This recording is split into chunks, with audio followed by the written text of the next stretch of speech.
آپ دیکھ رہے ہیں کہ ہمارے معزز مہمان خصوصی امیر مرکزی جمعیت اہل حدیث پاکستان آپ کے سامنے تشریف فرما ہے۔ الحمدللہ ابھی تھوڑی دیر بعد انشاءاللہ ان کے خیالات عالیہ سے ہم مستفید ہوں گے۔ یہ ساتھی تھوڑا آگے ہو جائیں، آگے جگہ کافی ہے، تھوڑا آگے ہو جائیں۔ اب دعوت خطاب دیتا ہوں مناظر اسلام حضرت مولانا حافظ عمر صدیق صاحب کو کہ وہ تشریف لائیں اور آپ سے ہم کلام ہوں۔ محترم جناب حافظ عمر صدیق صاحب۔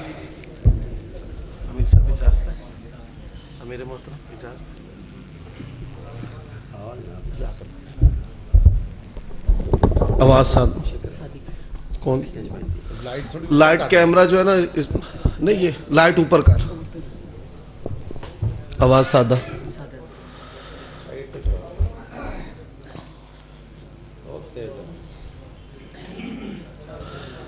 چاتل کر دینا، ٹھیک ہے۔ الحمدللہ وحدہ والصلاة والسلام على من لا نبی بعد۔ اعوذ باللہ من الشیطان الرجیم۔ الذین آتیناہم الکتاب یتلونہ حق تلاوتہ اولئک یؤمنون بہ۔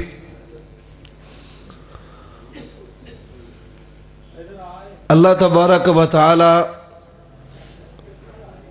احکم الحاکمین رب العالمین کی حمد و ثنا کے بعد درود و سلام سید الاولین والآخرین خاتم النبیین رسول کریم رؤوف الرحیم صلی اللہ علیہ وآلہ وسلم کی ذات اقدس پر ان گنت لا تعداد بے شمار درود و سلام ہو۔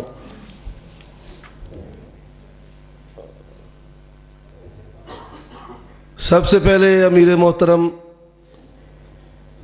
امیر مرکزی جمعیت اہل حدیث پاکستان پروفیسر سینیٹر حافظ ساجد میر حفظہ اللہ تبارک و تعالی، ان کا میں شکریہ ادا کرتا ہوں۔ گجرانوالہ کے تنظیمی احباب کی درینہ خواہش پر وہ یہاں آج تشریف لائے ہیں۔ دعا ہے کہ اللہ تبارک و تعالی صحت و عافیت اور برکت والی زندگی ان کو عطا فرمائے۔ دوسری بات،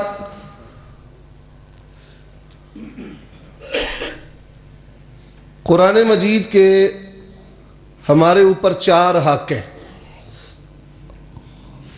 پہلا حق قرآن مجید کی تلاوت کو سیکھنا۔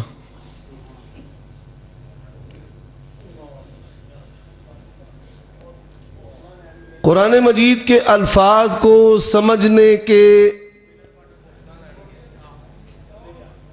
اور اس پر عمل کرنے کے اور اس کو آگے پہنچانے کے جو فوائد و ثمرات ہیں وہ اپنی جگہ،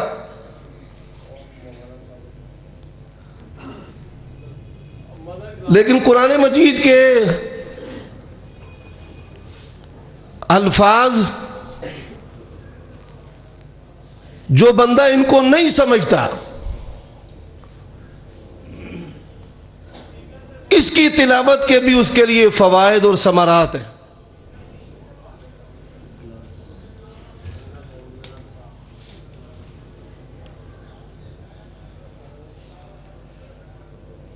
تلاوت کرنے کے جو فوائد و ثمرات ہیں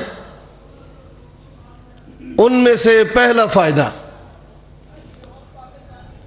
وَنُنَزِّلُ مِنَ الْقُرْآنِ مَا هُوَ شِفَاءٌ وَرَحْمَةٌ وَلَا يَزِيدُ الظَّالِمِينَ إِلَّا خَسَارًا۔ سمجھ نہیں بھی آتا، عجمی ہے، عربیوں کی اکثریت کو بھی اس کا معنی نہیں آتا۔ موجودہ زمانے میں جو عربی زبان ہے اس کے صیغے سٹینس جو ہیں وہ تبدیل ہو چکے ہیں، اور آج اہل عرب کی جو اکثریت ہے، جس طرح ہم عجمی اس کا معنی نہیں سمجھتے وہ بھی نہیں سمجھتے۔ اب جو بندہ معنی نہیں سمجھتا اس کی تلاوت کرتا ہے، تلاوت کرنے کا پہلا فائدہ یہ ہے کہ اللہ تبارک و تعالیٰ نے قرآن مجید کی تلاوت کو شفا بنایا ہے. اور صحیح بخاری میں حدیث ہے، قبیلے کے سردار کو جب بچھو نے ڈنگ مارا اور اجرت میں 40 بکریاں لی، نبی صلی اللہ علیہ وآلہ وسلم سے صحابہ نے سوال کیا کہ یا رسول اللہ، اگر ہمارے لیے جائز ہے تو رکھتے ہیں اور اگر جائز نہیں تو واپس کر دیتے ہیں.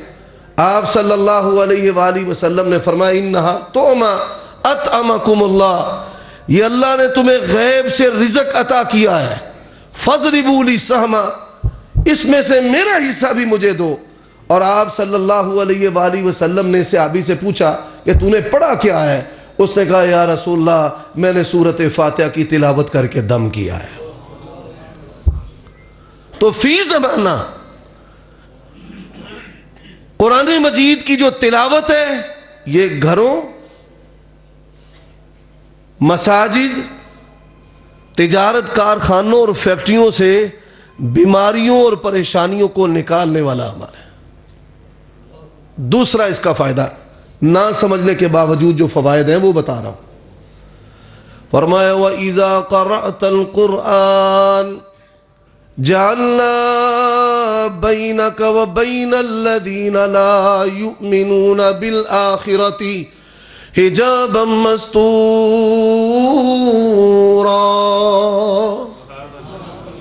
ابھی معنی سمجھ نہیں آتا. اللہ فرماتے ہیں جو قرآن کی تلاوت کرے گا میں اس کے اور اس کے دشمنوں، شیاطین اور اس کے درمیان جو ہے وہ اوٹ ڈال دوں گا. اور نبی علیہ الصلوۃ والسلام نے فرمایا جس گھر میں سورۃ بقرہ کی تلاوت ہوتی ہے اس گھر میں شیطان ڈیرا نہیں ڈال سکتا. میرے بھائیوں دوستو، قرآن مجید کا میں نے پہلا حق بتایا ہے کہ اس کی تلاوت کو سیکھنا. اب ایک بندہ تلاوت کو سیکھتا ہے اور بڑی مشکل سے اس کو پڑھتا ہے. رسول اللہ صلی اللہ علیہ وسلم نے فرمایا والذی یقرأ القرآن وہو یتقعقع فلہ اجران. وہ بندہ جو قرآن کو پڑھتا ہے پر مشقت کے ساتھ اور اٹک اٹک کر پڑھتا ہے، اللہ تبارک و تعالی اس کو دوہرا اجر عطا کرتا ہے. قرآن مجید کا دوسرا حق، اس کو سمجھنا، اس کا مطلب اور معنی کیا ہے کہ اللہ تبارک و تعالیٰ کا پیغام اپنے بندوں کے نام کیا ہے. تو جو قرآن مجید کی تعلیمات ہیں اس کا فہم ہے، آج امت مسلمہ کی اکثریت جو ہے وہ اس سے دور ہو چکی ہے. اس کے بنیادی 3 مضمون ہیں. ایک عقیدہ توحید، رسالت اور آخرت کی فکر ہے. اور مسلمانوں کی اکثریت کے اندر یہ جو تینوں چیزیں ہیں یہ نہ ہونے کے برابر، ناپید. اکثریت شرک کے اندر، رسوم جاہلیت کے اندر اور آخرت کی فکر سے بالکل عاری ہو چکی ہے.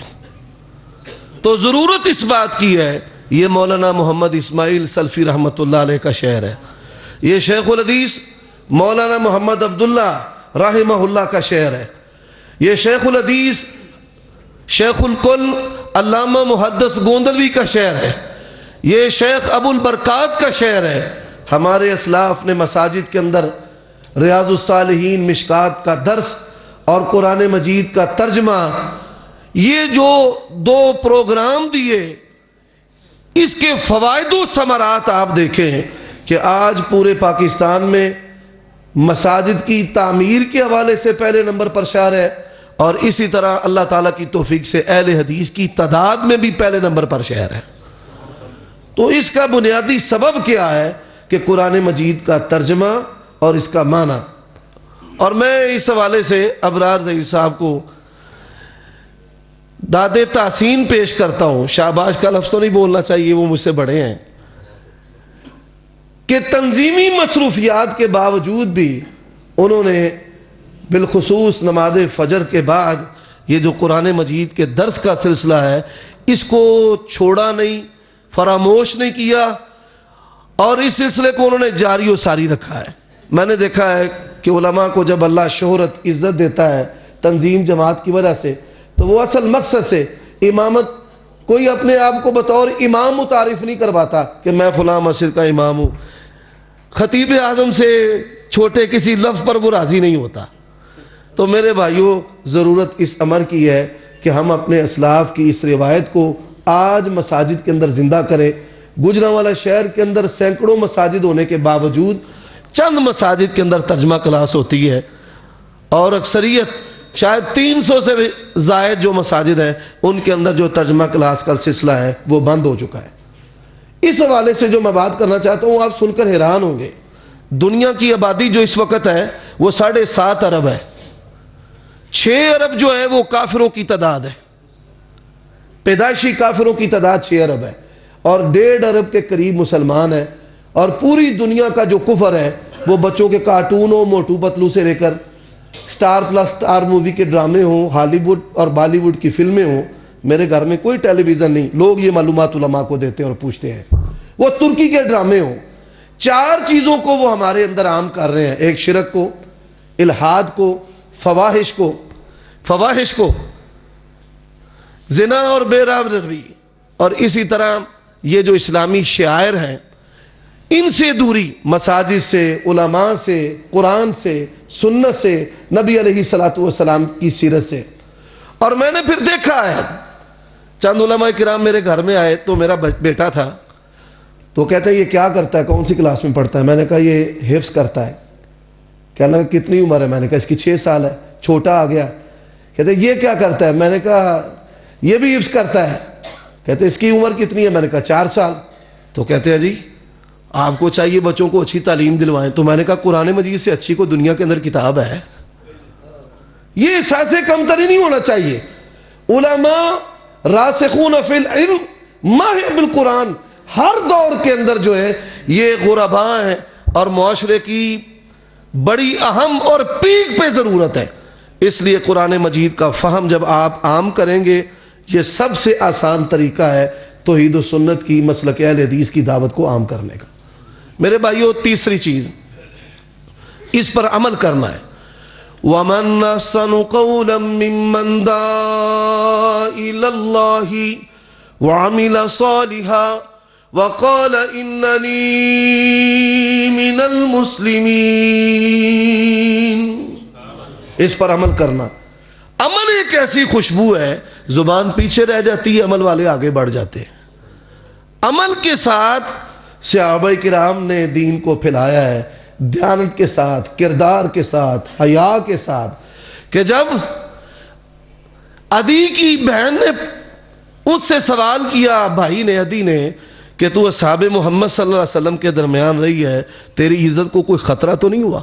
اور اس نے کہا تیرے گھر کے آنگن میں میری اتنی محفوظ عزت نہیں تھی جتنی محفوظ صحابہ کرام کے اندر تھی۔ تو کردار و عمل کے ساتھ ایسی چیز ہے کہ لوگ دڑا دڑ مسلمان ہو گئے۔ آج ضرورت اس امر کی ہے کہ ہم کردار کے ذریعہ، گفتار کے غازی نہ بنیں، کردار کے ذریعہ لوگوں کو دعوت دین دیں، مسلک کی، منہج کی، جماعت کی دعوت دیں۔ اور سب سے جو آخری بات ہے وہ کیا ہے؟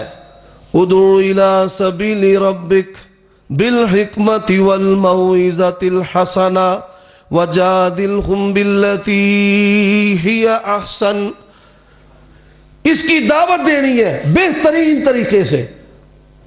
کفر کے فتوے نہیں لگانے، ہاں شرک کو شرک کہو، لیکن کافر کی گردانیں اور بندے اٹھا کر اسلام سے باہر نہیں پھینکنے۔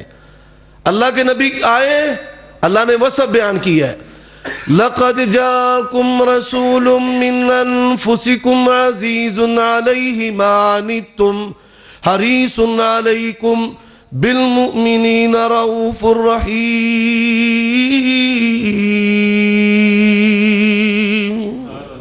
فرمایا ایسا نبی آیا ہے، یہ حریص ہے کس بات پر؟ کہ لوگ مسلمان ہو جائیں اور جنت میں چلے جائیں۔